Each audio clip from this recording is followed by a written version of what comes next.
Bismillahirrahmanirrahim. Wa qala al-musannifu rahimahullahu ta'ala wa nafa'ana bihi wa bi ulumihi bidaraini amin ya Allah ya rabbal alamin.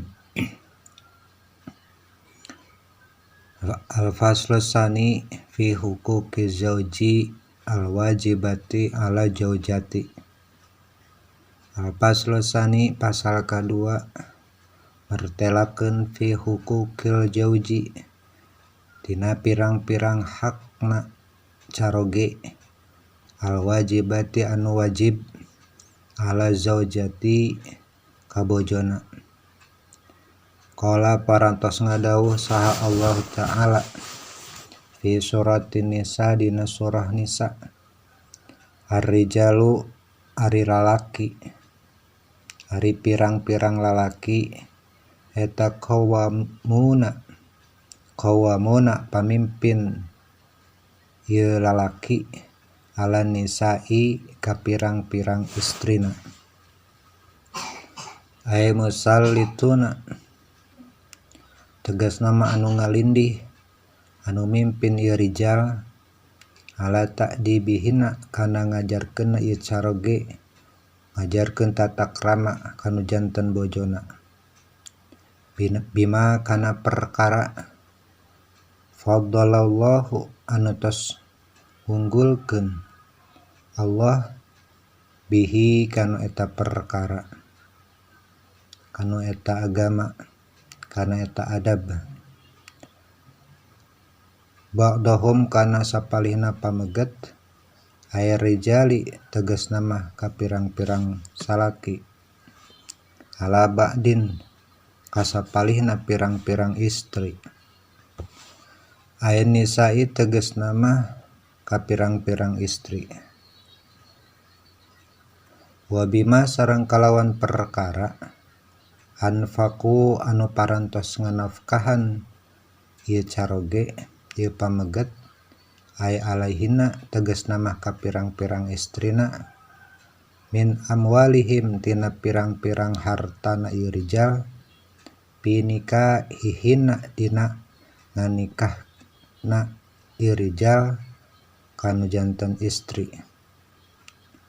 Kal mahri sapartos maparina mahar ieu pameget ka istri wa nafaqati sareng maparina nafkah. Allah tos ngajantenkeun ka pameget sebagai pamimpin anu dipaparin amanah ku Allah di para istrina. Tegasna mah pameget kedah ngajarkeun tata krama buh ka bojona atanapi kana katurunanna. Naon margina fadalallah Allah tos maparin kaunggulan ka pameget ka pirang-pirang istrina. Diantawisna kaunggulanna pameget kanu janten bojona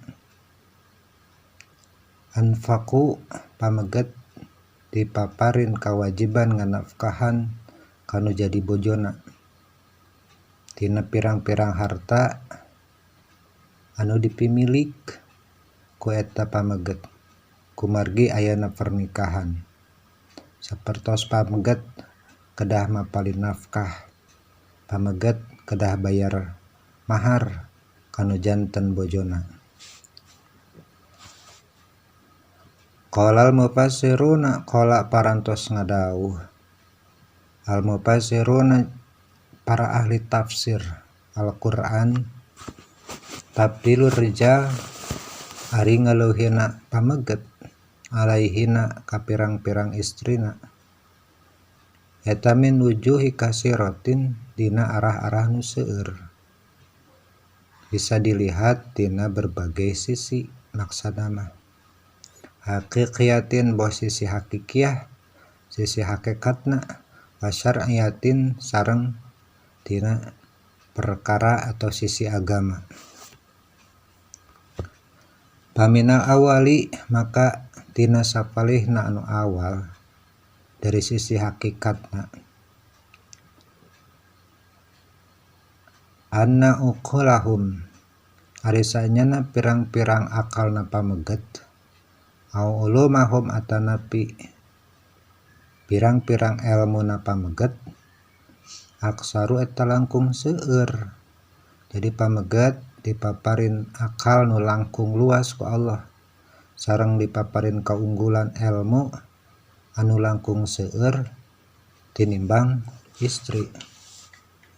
Wa qulubuhum sareng kana hatena rijal ala a'mali nalika migawe hiji pidamelan.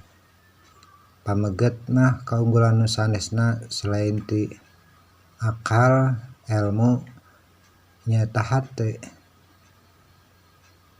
Margi pameget dipaparin kelebihan nah hatena punya lebih ketabahan nalika menghadapi berbagai masalah. Asaqati anu repot atau non berat. Asbaro pameget mah langkung sabar tinimbang istri.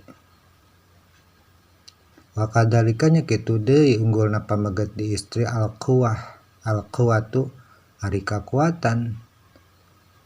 Wal kitabatu sareng nulisna pameget geuliban dina pada umumna. Wal furusiatu sareng kaunggulan pameget tinimbang istri pameget ngagaduhan kacerdasanana. Wa fihim sareng eta tetep di eta pameget al ulama'u sok seueur di pameget man dijantenkeun ulama ku Allah. Wal imamatul kubra wal imamatul kubra sareng seueur di golongan pameget nu dijadikeun pamimpin anu besar, pejabat, pemerintah, atanapi pamimpin lokal, gubernur, bupati. Wal sugro sareng pamimpin alit, semacam janten bapak lurah, ketua RW, atanapi pemimpin-pemimpin anu sifatna lebih kecil. Wal jihadu sareng pameget sok dipiwarang jihad. Wal adzanu sareng pameget anu janten tukang adan. Wal khutbatu sareng kaseueuran pameget tinimbang istri sok khutbah. Wal khutbatu jeung sareng sok khutbah. Wal jum'atu pameget dipaparin kawajiban ngalaksanakeun Jum'ah anu teu dipaparin pelaksanana ka jadi istri. Wal i'tikafu pameget dipiwarang i'tikaf ku Allah. Wasyahadatu sareng pameget sok dijadikeun saksi fil hududi tina pirang-pirang hadna hukum. Wal qisasu sareng pameget sok dijadikeun saksi dina nalika aya kisos. Wal ankahatu sareng pameget sok dijadikeun saksi dina pernikahan.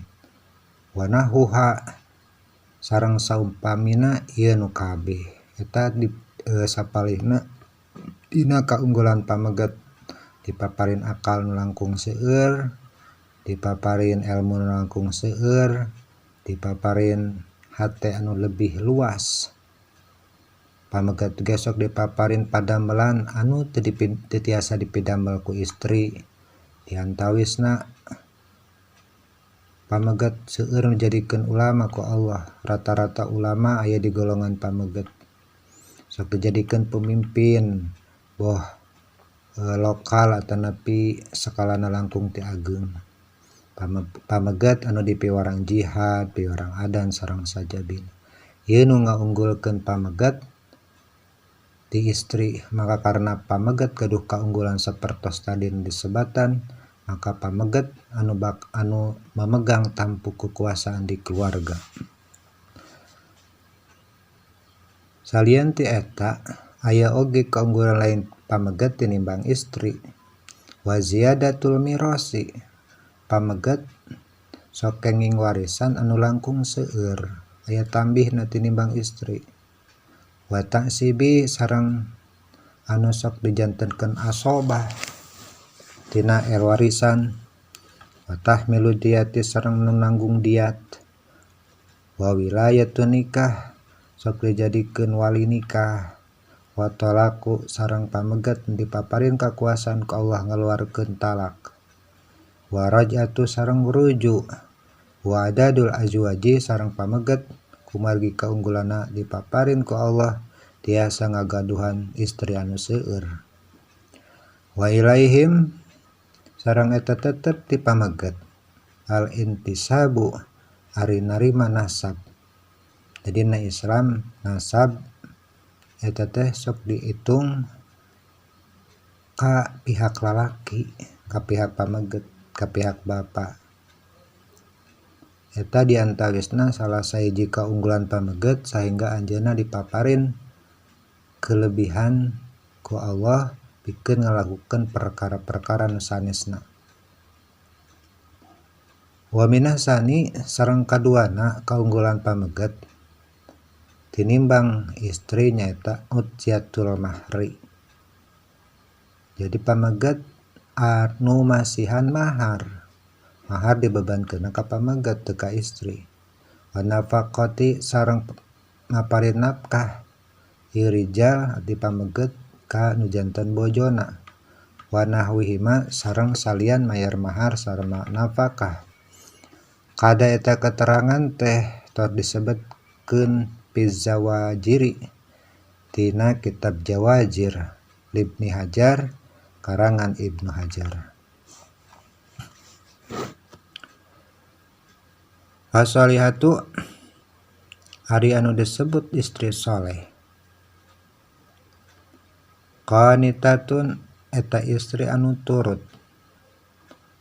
Ai muti'atun tegas nama taat ya istri di ajwajihina kanu janten carogena. Jadi istri soleh teh istri anu taat tumut kanu janten carogena. Maksudna taat nalika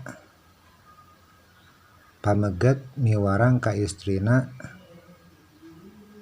ngalaksanakeun parentah agama atau ngalaksanakeun parentah kasayan. Teu aya kataatan kanggo istri lamun pamegetna miwarang maksiat.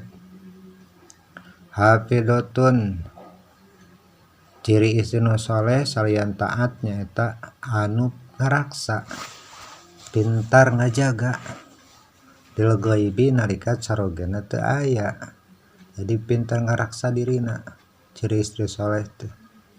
Aya 5 tegasna mah kana sadaya perkara yajibu anu wajib alaiha ka eta istri naon hifduhu ngaraksana eta perkara. Ay hala ghaibati tegasna dina tingkah nalika teu aya ajwajihina pirang-pirang salakina eta istri.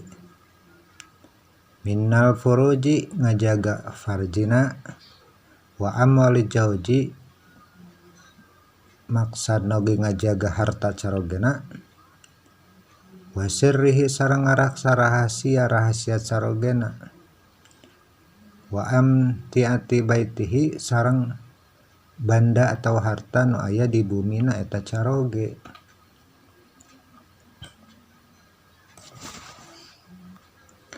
Bima kana eta perkara hafidho anu tos ngaraksa saha Allah ay bihibdi iyahunna tegasna mah kalawan ngaraksa Allah ka para istri. Wa bi taufiqihi sareng karena parantos nulunganna atau ngangkat derajatna Allah lahuna kanu janten pirang-pirang istri. Jadi ciri-ciri perempuan yang soleh kahiji istri nu taat ka carogena, kadua istri nu tiasa ngajaga dirina, boh ngajaga dirina, boh ngajaga harta carogena, boh tiasa ngajaga rahasia suami, tiasa ngaraksa bandana nu aya di bumina eta caroge. Naon kumargina istri kedah ngaraksa dirina jeung harta carogena kumargi Allah parantos ngaraksa ka istri-istrina, ka para istri. Jadi kumargi Allah parantos ngajaga istri kana sagala kakiranganana. Boh ngajaga ku parentah supaya istri pikanyaah, boh ngajaga ku parentah supaya istri dilindungi ku jantan pameget. Awil wasiati tegas nama atau kalawan wasiatna minhu ta'ala di Gusti Allah ta'ala alaihina kaita awewe au binahihina atau karena aya larangan Allah ka istri anil mukhalafati tina nyulayaan atau ngabangkang kanu janten carogena. Wallahu a'lam bishawab. Mudah-mudahan manfaat.